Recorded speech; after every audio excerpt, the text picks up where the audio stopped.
Bienvenue sur le carrefour du Koutamakou, le lieu où le passé et l'avenir d'un peuple se rencontrent et se révèlent. « 17 septembre 2023, c'est désormais une date mémorable pour la communauté des Batamariba. Pour le Bénin, c'est à cette date précise qu'après un long processus, l'UNESCO a validé la valeur universelle et exceptionnelle de Koutamakou à son assemblée tenue à Riyad en Arabie Saoudite. Koutamakou est dorénavant un label, un patrimoine mondial. C'est toute la communauté des Batamariba qui s'en réjouit, je dirais même le Bénin tout entier. Alors, que signifie ce classement? Pourquoi et comment en est-on arrivé là? Le docteur Justin Nata, mon invité de ce jour sur Carrefour du Koutamakou, président de la Commission nationale linguistique d'Itamari, qui a joué un rôle majeur à l'aboutissement de ce processus, nous donnera des réponses à ces questions. Bonjour mesdames et messieurs, vous êtes bien sûr sur Carrefour du Koutamakou. Docteur Justin Nata, président de la Commission nationale linguistique d'Itamari, bonjour et merci de me recevoir. Nous sommes dans votre domicile à Koussoukwengo. Comment vous portez? Je me porte très bien. Et le boulot et les activités? Tout va bien, grâce à Dieu. Merci beaucoup. Et vous-même? Oui, je me porte aussi bien. Ça fait plaisir de vous revoir. Merci beaucoup. Oui. Alors, avant de commencer notre interview, je voudrais que nous rendions hommage à Feu Pascal Ndasekou qui nous a quitté le 18 septembre passé, qui a été le premier président de la Commission nationale linguistique d'Itamari. Alors, un mot? Oui, merci beaucoup. Je crois que c'est une tragique nouvelle qui nous était parvenue suite donc au décès du tout premier président de la Commission nationale linguistique d'Itamari, qui est non seulement le tout premier président, mais c'est lui en fait l'initiateur de l'alphabétisation en Itamari. Il a toujours dit qu'il ne s'y connaissait pas lui-même. Mais avec les petites informations glanées ici et là, c'est lui qui a essayé de mettre en place l'alphabet et qui a commencé par réunir certaines personnes afin qu'il commence par écrire le Itamari dans son salon à Cotonou, alors qu'il était fonctionnaire de l'administration judiciaire au Bénin. Donc de ce point de vue, vous comprenez que sa disparition est une perte énorme, non seulement pour le peuple Otamari, mais j'allais dire pour la culture, parce que les initiateurs de ce genre d'expérience ont toujours quelque chose que nous qui avons suivi n'avons pas justement. Donc de ce point de vue, il mérite non seulement hommage, mais il mérite aussi le respect de tout le peuple Otamari. Et je crois également qu'il mérite le respect de toute la corporation judiciaire du Bénin, puisqu'il a servi cette maison, je crois, de façon très honnête et de façon très pauvre au cours de sa vie terrestre. Hommage à lui, courage à ses enfants, et beaucoup de succès dans la pérennisation des œuvres qu'il a laissées à la postérité. Alors, aujourd'hui, je voudrais que nous échangions sur le classement, ou je dirais l'extension du site Koutamakou du Bénin au patrimoine mondial de l'UNESCO. Oui. Le 17 septembre 2023, il sonnait aux environs de 11h quand vous-même vous annonciez cela dans les différents groupes WhatsApp de notre communauté. Quel était votre état d'âme à cet instant-là? Merci beaucoup. En cet instant, je recevais justement le message que j'ai transféré dans tous les groupes WhatsApp de Batamariba que j'avais sur mon téléphone. J'avais reçu le message de façon brute du directeur du patrimoine culturel du Bénin qui était donc à Riyad dans la délégation qui est partie donc défendre ce dossier-là au niveau de l'Arabie Saoudite. Premièrement, c'était la joie. C'était aussi le soulagement. C'était aussi le sentiment de justice faite. Parce que Koutamakou, pour son classement, le dossier a été initié en 2000 par nos pères prédécesseurs, donc fondateurs de la Commission nationale linguistique d'Itamari. Donc, bien sûr, paix à son âme, feu Pascal Ndasekou, paix à son âme également Théophile Nata, paix à son âme également le professeur Roger Ntia, qui ont donc travaillé après le séminaire de Tempégré, qui avait décidé de l'organisation du Festival des Arts et de la Culture Tamari Faktam, qui avait décidé également de proposer Koutamarigou comme étant patrimoine mondial de l'UNESCO. Alors, après donc, cette proposition, les gouvernements du Bénin et du Togo, puisque nous sommes à cheval sur ces deux pays, ont décidé donc de travailler ensemble pour la conduite du dossier. Entre-temps, la partie béninoise, nous ne savons pas trop ce qui s'est passé, au point où la partie togolaise a dû soumettre donc le dossier au classement. Donc, ce qui a été obtenu en juin 2004. Alors, après donc ce classement, nous avons continué au niveau du Bénin à pousser les choses. Et puis, le 17 septembre 2023, soit 21 ans après ou 22 ans après, c'est arrivé enfin du côté de Koutamarigou. Alors, pourquoi c'est justice? C'est justice parce que les Beta-Maribé du Togo sont partis en fait du Bénin. La plupart, ils enterrent leurs morts au Bénin, ils font la plupart de leurs cérémonies au Bénin, même s'il y a une infime partie qui ont leur divinité là-bas, qui sont de là-bas, etc. Mais ils sont quand même, ils ont un gros lien avec le Bénin.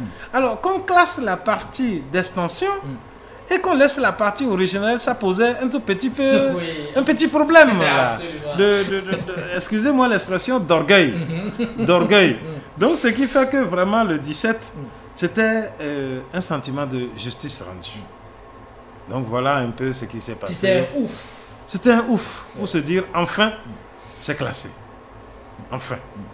Et surtout qu'au niveau du côté du Togo, il y a déjà beaucoup de projets que le gouvernement a mis en place pour le Koutamarigou du Togo. Vous voyez, c'était nécessaire que vraiment du côté du Bénin, quelque chose se fasse. Et je crois que c'était vraiment un soulagement, comme je viens de le dire. C'était une joie, c'était vraiment de l'émotion. Alors, vous l'avez dit tantôt, c'est en juin 2004 que Koutamarigou du Togo est classé au patrimoine mondial de l'UNESCO. Au Bénin, 17 septembre 2023, je dirais près de 20 ans plus tard. Oui, plus de 20 ans. Plus de 20 ans. Pourquoi cette longue attente? Oui, cette longue attente parce que, vous voyez, c'est les dossiers pour les soumettre au classement de l'UNESCO suivent une procédure administrative. Je crois, entre-temps, le gouvernement du Bénin a décidé de faire classer le Galédé. Donc, à partir de 2004, donc ces travaux-là ont commencé. Et je crois que le Galédé a été classé. Je ne me rappelle plus de l'année. Maintenant, après cela, il a fallu vraiment attendre l'arrivée du gouvernement du président Talon pour que le président Talon qualifie la zone de Koutamarigou, de la Takora Ouest, de zone touristique. Et l'un des attraits touristiques les plus importants à valoriser, c'était bien sûr le Takiata, le Tata Soma, comme il est appelé communément. Oui. Donc, c'est à partir de ce moment, et là, je crois que dans le PAG1, il avait déjà parlé des Tata Premium. Oui, donc, c'est à partir de là que l'idée de classement a ressurgi. Et nous avons donc attiré l'attention des autorités qu'il y a un dossier pareil qui était là. Et donc, il va falloir faire aboutir. Alors, la direction du patrimoine culturel, à travers son directeur, Paul Akoyen, qu'il faut remercier au passage, le ministre en charge de la culture, Jean-Michel Abimbola, qu'il faut remercier au passage également, et puis tout le gouvernement, parce que avec en tête le président de la République, puisque c'est une activité gouvernementale.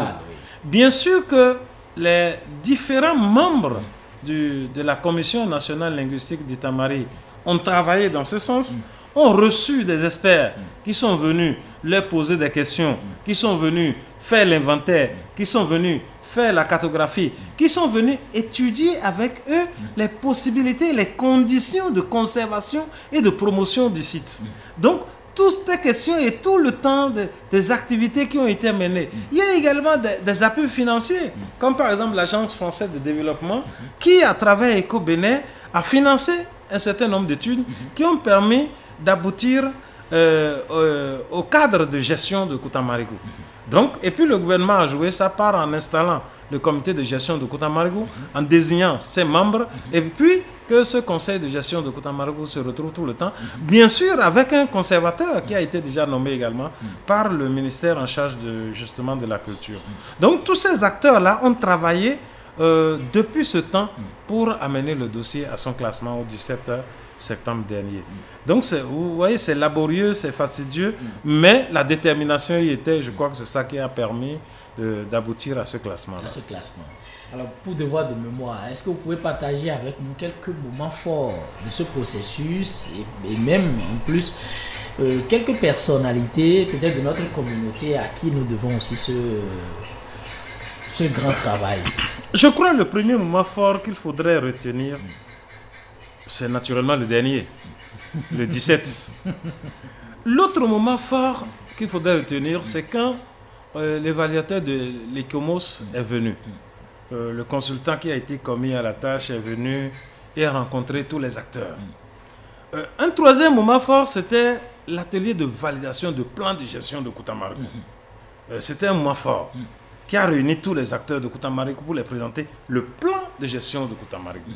Justement, un des plans forts qui est passé de façon très diffuse, c'est l'adoption du gouvernement du dossier, de l'intention de soumission de ce dossier-là.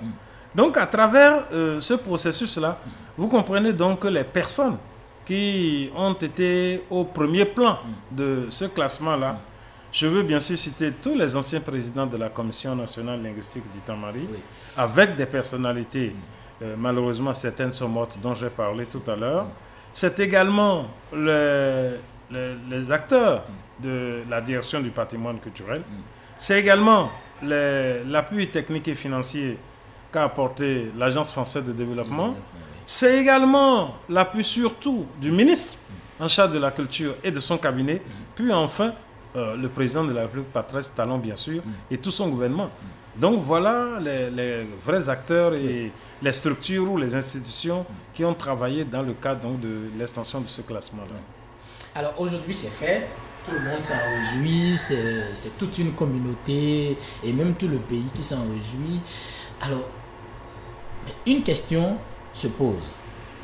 Je crois dans la masse populaire, on se demande certainement, ce classement-là, concrètement, il veut dire quoi? Qu'est-ce que nous, en tant que communauté, on y gagne? Qu'est-ce que ça signifie? Oui, j'allais commencer par là pour dire que, en fait, quand on parle de classement d'un site comme ça à l'UNESCO, c'est parce que l'UNESCO a reconnu en ce site un caractère exceptionnel. Quelque chose d'extraordinaire, quelque chose de particulier, de singulier. C'est une richesse qui ne se trouve nulle part ailleurs au monde que là où on l'a trouvé pour le classer. Donc vous comprenez que c'est une fierté pour le peuple d'abord qui est l'inventeur de Tachinta, pour le département de l'Atakora et pour les communes bien sûr, et pour le pays qui présente cette particularité-là mondiale qui contribue à la richesse matérielle du Bénin, du monde. Donc, de ce point de vue, c'est déjà une grande fierté que d'avoir quelque chose qui est reconnu comme une singularité dans tout le monde entier. C'est une source de satisfaction. Alors, une fois que vous avez reconnu ça, ça veut dire que les autres pays ou même les autres peuples qui entendent parler de cela ont envie de voir et de découvrir ce... De quoi s'agit-il? Cette curiosité. Cette curiosité d'avoir cela et de dire, mais écoutez, est-ce que vraiment ceci-là existe là? C'est vraiment très bien. Donc, de ce point de vue, ça va développer le tourisme. Le tourisme d'abord à l'interne et le tourisme extérieur. Donc, ça va drainer des touristes pour venir voir non seulement le paysage, mais également ces habitations-là, les découvrir. C'est également un champ de recherche, parce que les scientifiques, les chercheurs vont devoir étudier non seulement le peuple, mais également cette architecture et toute la vie qui entoure ce peuple-là. Donc, il va falloir vraiment travailler autour de ça. Et justement, quand on parle de tourisme, c'est des ressources, c'est des devises. Des gens viendront en tourisme, ils vont payer le transport, ils vont payer la nourriture, ils vont payer l'hébergement, ils vont payer les loisirs, ils vont se distraire et autre chose. Donc, c'est un apport économique, un apport socio-culturel et économique très important pour la communauté et pour le peuple tout entier. De ce point de vue, moi je pense que pour la population, pour le citoyen lambda de Kouta Marikou, c'est vraiment une source de rentrée de devises. C'est une source de lutte, de gains, de moyens qui permettront de lutter contre la pauvreté justement.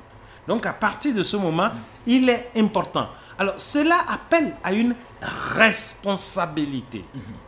Cette responsabilité va résider dans le fait qu'il faut d'abord entretenir l'habitation et faire en sorte qu'elle ne disparaisse pas, la promouvoir, la maintenir propre, pour que, d'ailleurs c'est souvent toujours propre, pour que l'étranger ait envie de la visiter. Donc c'est une responsabilité et quand vous avez une responsabilité noble, je crois que vous ne devez pas faillir à cela. D'accord. Alors, vous êtes président de la Commission nationale linguistique d'Itamari, je l'ai dit dans l'introduction tantôt. Quel sera désormais le rôle de cette commission-là? Le rôle de cette commission, d'abord, elle fait partie des membres du conseil de gestion de Kouta Marikou. D'accord. Donc, à ce titre, avec les structures de la commission, elle doit être à l'avant-garde. Elle doit être au début. Et puis, veiller à ce que le site et le Tatienta et tous les éléments classés avec Tatienta, que ces éléments-là non seulement soient conservés, mais promus et justement ne pas permettre à ce que les gens viennent faire n'importe quoi dans le site au point où son déclassement pourrait advenir. Ah oui, parce qu'il peut avoir des classements. Ah ben oui, s'il est mal utilisé, l'UNESCO va le déclasser. Il n'y a rien à faire. Parce que nous avons envoyé un dossier qui dit quel est l'état actuel du bien.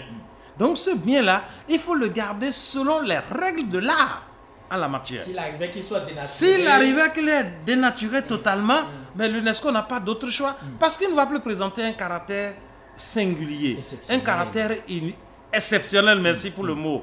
Donc, à partir de ce moment, l'UNESCO va le déclasser.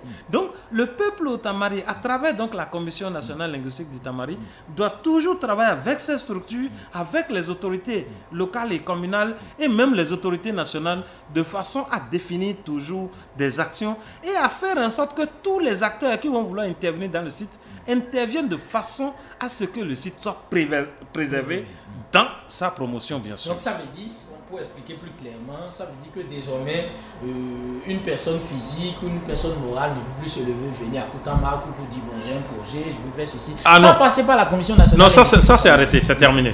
Sans passer par le conseil de gestion de Kouta Marikou, c'est pas possible.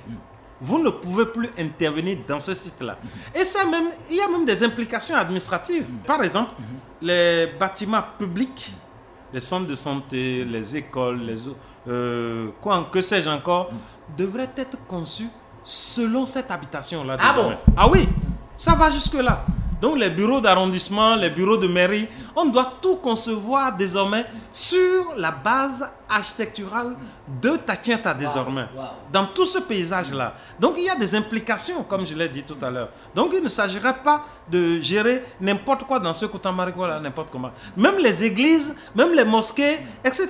Toute habitation ou tout bâtiment qui doit intervenir désormais dans Kouta Marikou doit être une référence de cette architecture-là. C'est comme ça qu'il faut faire désormais. Donc, il faut faire en sorte que, non seulement de Tatienta, ceux qui sont en ruine, il faut les relever, il faut en construire d'autres, il faut entretenir l'existant. De façon à ce qu'on ait un paysage vraiment bouclé. Il faudrait également mettre les arbres qui accompagnent. Je sais par exemple que la Adansonia digitata, le baobab, est toujours l'ami de Tatienta. On ne peut pas avoir une habitation de Tatienta, de Tata Somba, sans un baobab à côté. Le frisanier, c'est-à-dire ce qu'on appelle le Bligia sapida, ou Fodom, sans l'avoir à côté. Le Néré peut-être, le Karité peut-être demain, peut-être l'Avzélie africana demain. Tous ces arbres-là, il faut faire en sorte que nous puissions les avoir à côté.